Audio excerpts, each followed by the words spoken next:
Roadways bus अड्डे के पास स्थित साईं संजीवनी हॉस्पिटल में लापरवाही का गंभीर मामला सामने आया है। जानकारी के अनुसार एक मरीज की मौत हो जाने के बाद कई घंटों तक इलाज चलता रहा। मृतक की पत्नी ने अस्पताल प्रबंधन और डॉक्टर पर गंभीर आरोप लगाए हैं। पत्नी का कहना है कि उसके पति की मृत्यु हो चुकी थी, लेकिन अस्पताल प्रशासन ने ना तो उन्हें बताया, ना ही देखने दिया, ना ही जानकारी दी। रात करीब 2 बजे अस्पताल कर्मी शव को बिना सूचना दिए बाहर ले जाने की कोशिश कर रहे थे। परिजनों ने हंगामा कर रोकने की कोशिश की। परिजनों का आरोप है कि डॉक्टर की लापरवाही के कारण मरीज की जान गई है। घटना की सूचना मिलते ही पुलिस ने मौके पर पहुंचकर मामले की जांच शुरू कर दी है। परिजन अस्पताल प्रबंधन पर कार्रवाई की मांग कर रहे हैं। हम चाहते हैं हॉस्पिटल सील होना चाहिए। इस हॉस्पिटल में मरे का इलाज होता, हमको पता नहीं चल पाया। हम यहाँ आ रहे तो यहाँ के कार्यकर्ता लोग हमसे बताए थे कल शाम को कि यहाँ क्यों लाई है वो आप बहन, यहाँ मरे का इलाज हो रहा है। और हमने कहा समझ नहीं पाए, भर्ती कटवाएं तो डॉक्टर ने हमको धमकी दिया, आप ऐसे नहीं ले जा सकती, हम इलाज कर रहे हैं, दिक्कत आपको क्या है, हम आईसीयू में रखे हैं।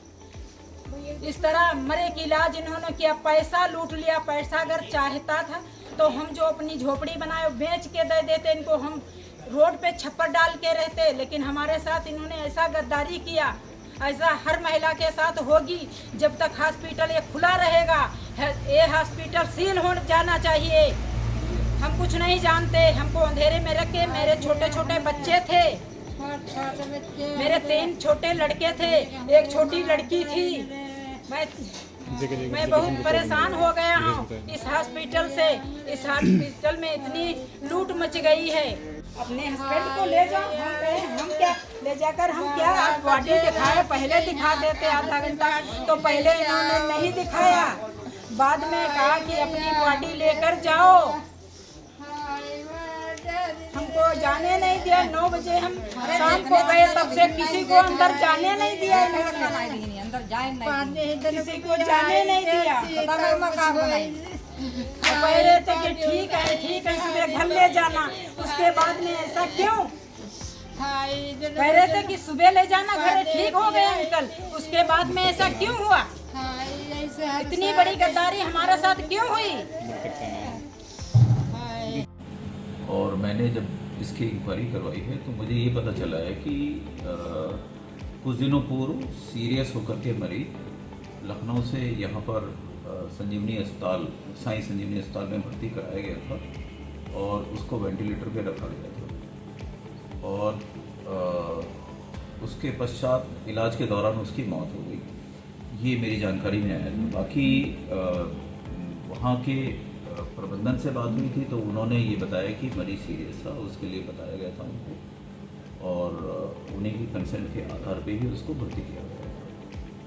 परिजनों ने इसे आरोप लगाया है कि मरीज जैसे उसकी तबीयत ठीक ठाक थी, डॉक्टर बता रहे हैं ठीक है, लेकिन मर जाने के बाद भी उसका घंटों इलाज चलता रहा, बाद में उनको पता चला।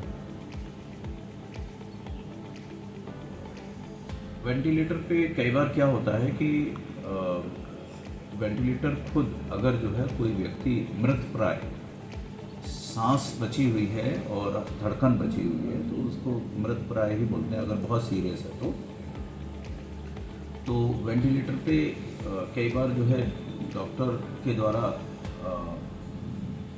मतलब ये डॉक्टर क्या बल्कि परिजनों के द्वारा ये आभास लगाना मुश्किल होता है कि वो मृत हो गया है या फिर जो है उसके अंदर जान है।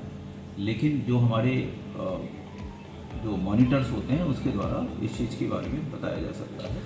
अगर ऐसा लगता है जांच के दौरान, अगर ऐसा प्रतीत होता है कि जब मृत्यु डिक्लेयर करी गई जो उसका टाइम था उस समय तक अगर मॉनिटर में हार्ट रेट और उसका बीपी या फिर उसके जो है दिल की धड़कन दिखाई दे रही है तो इसका मतलब उतने समय तक वो जिंदा था।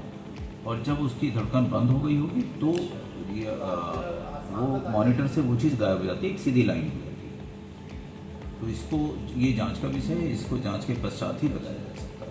इसमें कई बार और इसके अलावा एक और मैं भी ये बात कहना चाहूँगा कि अगर फिर भी जो है आपको बिल्कुल सही समय की जानकारी लेनी है कि कितने बजे या किस वक्त जो है उसकी मौत हुई, उसके लिए पोस्टमार्टम करवाया जाए। पोस्टमार्टम से जो है सही समय का आकलन किया जा सकता है। पूर्व में भी इस हॉस्टल में कई ऐसे हादसे हो चुके हैं, मरीजों की मौत हुई है लापरवाही से, उस पर भी कोई एक्शन नहीं लिया गया।